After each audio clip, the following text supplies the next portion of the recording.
On the phone, it is a pleasure to welcome to the program the international political economist from the Watson Institute at Brown University, Mark Blyth, author of the just released Austerity, the History of a Dangerous Idea. Thank you for joining us today. No, pleasure to be here.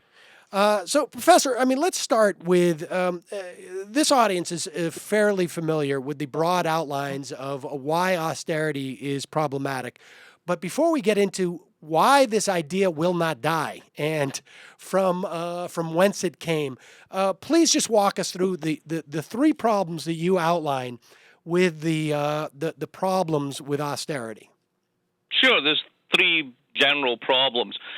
Sometimes these are seen as like the Keynesian response, but honestly, there's nothing Keynesian about it. It's pretty much commonsensical. The first one is distributional. Let's remember the fact that all the way through to 2006, I don't remember too many Republicans jumping up and down about the increase in national debt to 61% of GDP brought on by tax cuts and wars of choice that weren't funded through any taxation. So then Obama wins, you have a financial crisis, you bail out the banks, and then the net effect of that is to push you up to about 80 to 85% of GDP. Now, at the end of the day, you've got 100% of GDP, everyone's freaking out, and the solution is we need to cut back Social Security. So there's a simple question of equity as well as an underlying one of causation.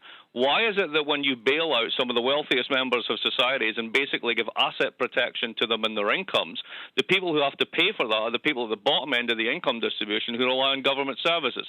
This is a bait and switch of humongous proportions. The second way that it's a problem is compositional. While it makes sense for any single family or firm or even a country to reduce its debt, that is contingent upon having an income from which to save.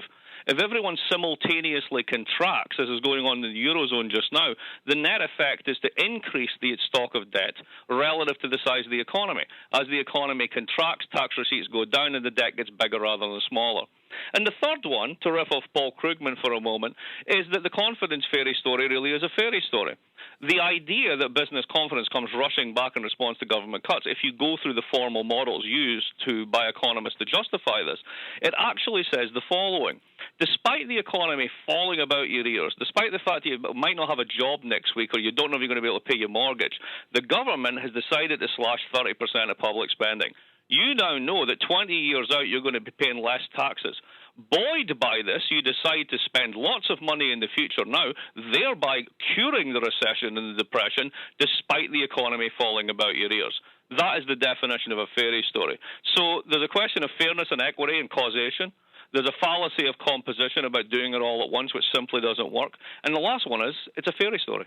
I want to just focus on the fallacy of composition because just walk us through the relationship between the government carrying debt at a time when everyone else is trying to deleverage, and vice versa, and that dynamic right there, which flies in the face of what we're told when a family has to tighten their belt, then government should too. It's just the opposite. Yeah, although I just said, it makes sense for any family or even a state, there really is a categorical distinction going on here. Let's just think about this for a moment. When a family decides to save and stop spending, it presumably still has an income from which it can save. It cannot issue its own currency. It cannot issue its own debt. Usually, it cannot bring people into the family and tax them across generations to be credible payments for that debt. States can do all that. And when you are the United States and you issue the global reserve asset, which everyone invests to when the economy is in trouble, the dynamics are kind of different. So the whole thing about it is just like a family, right? Whether it's the Swabian housewife of Angela Merkel or Mrs. Thatcher who used to invoke that, or Republicans today, that is a nonsense story. But the more important point, the more important way of thinking about it is the following. Imagine that the economy is a fraction. Let's say you got 80% debt to GDP, which sounds like a lot. So 4/5 is a fraction. Now, let's say the government decides that it's going to take out 20% of all expenditures in the economy. It's going to cut its spending in half, really credibly commit to this policy. Then what you've done is you've basically turned 4/5 into 4/4. You now have a 1 rather than a 0.8. You've got 100% debt to GDP. That is what's happened to every country in Europe that has undergone an austerity program since 2010. They have more debt rather than less, even controlling for the recession and the effects of the financial crisis. This is self-defeating. We knew this from the 1930s.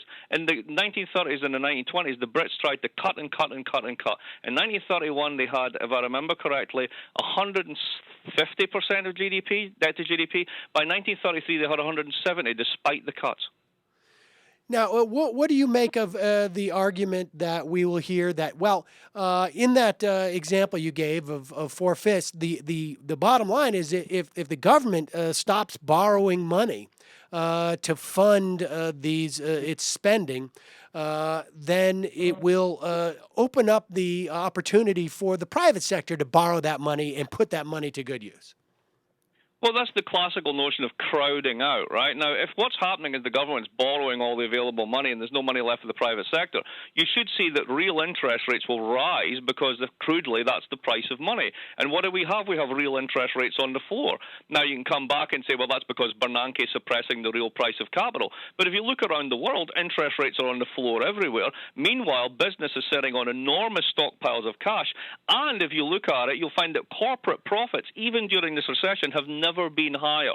So the idea of the government's eating up all the available capital is simply incorrect. They're borrowing money that is out there because people want to hold the global reserve asset because the world is fundamentally uncertain.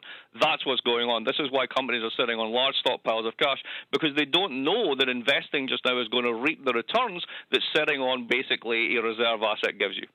Before we get into the history of this idea of austerity, we also just speak briefly about the impact that that trade has on this dynamic. When we look around the world right now, we're seeing how austerity is destroying Europe.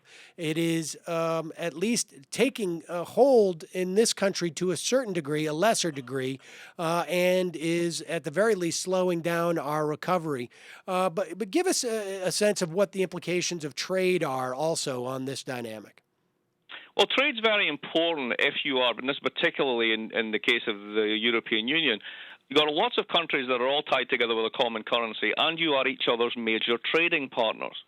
So if they all decide to cut at once, that old four-fifths turning into four-fourths, then what you do is you shrink the regional economy overall and actually make the situation worse. So if you're heavily interdependent with trade, then trade becomes a channel through which austerity compounds effects rather than makes things better. If you look at the EU's reports on this, they say that austerity is working, and one of their indicators is that people are importing less and they're exporting more. Well, we can't all run a surplus. We can't all export at once. What's actually happening is that imports are shrinking because the economy is collapsing and internal demand and consumption is falling. So it's a question of how you look at this. From the rosy-tinted view of the European Commission, everything's fine and eventually we'll get there. But from the way that I look at it and other people look at it, what you have there is an economy that's decided to eat itself.